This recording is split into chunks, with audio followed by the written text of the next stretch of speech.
జనసేనలోకి పెద్ద ఎత్తున చేరికలు అవసరం. అది పార్టీని బలోపేతం చేయడం. ఇతర పార్టీల్లో ఉన్నటువంటి వాళ్ళని తీసుకోవాలి. కానీ కూటమిగా ఉన్నారు కాబట్టి తెలుగుదేశం వాళ్ళు ఇప్పుడు జనసేనలోకి రారు. వస్తే తీసుకోవడం ఇబ్బంది అవుతుంది.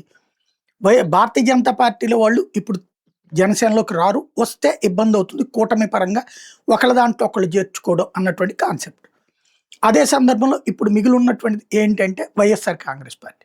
మరి చేరికల కమిటీ వైఎస్ఆర్ కాంగ్రెస్ పార్టీలో ఎమ్మెల్యేలు, ఎంపీలు, రాజ్యసభ సభ్యులుగా చేసి ఇప్పుడు అయిపోయినటువంటి వాళ్ళు, వీళ్ళల్లో సామాజిక వర్గాల లెక్కలున్నాయి. ఇంకోటి జనసేనలో ఒకటి కాపు సామాజిక వర్గం బలంగానే ఉంది.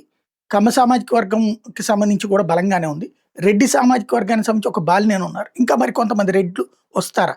రాయలసీమ నుంచి బలిజలు, రెడ్లని పెద్ద ఎత్తున ఏమన్నా చేర్చుకోగలిగితే బాగానే ఉంటుంది. కులాలు ఇక్కడ లేదు అనే పదం బాగానే ఉంటుంది. కానీ ఎలక్షన్లలో ఆంధ్ర అయినా, తమిళనాడు అయినా, తెలంగాణ అయినా అన్ని చోట్ల కులాలు ఉన్నాయి. కాకపోతే మన దగ్గర కుల పిచ్చ ఉన్నటువంటి నాయకులతోనే తలనొప్పి వస్తుంటుంది. కాబట్టి కుల కాన్సెప్ట్ అనేది పక్కన పెడితే వైఎస్ఆర్ కాంగ్రెస్ పార్టీ నుంచి పెద్ద ఎత్తున నాయకులు వస్తారా? ఎస్సీ, ఎస్టీ, బీసీ మైనార్టీలు రావాల్సిన అవసరం ఉంటుంది. పవన్ కళ్యాణ్ని నమ్మి వాస్తవంగా అయితే కనుక స్టార్టింగ్ టైంలోనైతే ఎగబడి రావడానికి సిద్ధపడి ఉన్నారు జనసేనకు, బీజేపీకు. కానీ 2 ఏళ్ళు అయ్యాక ఇప్పటికీ వాళ్ళని అనేక కేసులలో హింసించి, విసిగించి, వేధించి దారుణమైనటువంటి ఇబ్బందులు పెట్టినటువంటి సందర్భంలో పార్టీ అండగా నిలబడటం లేదా పార్టీ పరంగా లీగల్ అసిస్టెన్స్ ఇవ్వడం కారణంగా వాళ్ళు ఇప్పుడు జగన్ వెనకాలే ఉంటున్నారు. వాళ్ళు ఎవరైనా ఇక అక్కడొద్దు, మనం ఇక్కడైతే సేఫ్గా ఉంటామని రావాలంటే ఈ ప్రభుత్వమే మళ్ళీ వస్తుందన్నటువంటి నమ్మకం ఉండాలా. ఈ ముగ్గురే కలిసి ఉంటారన్న నమ్మకం ఉండాలి.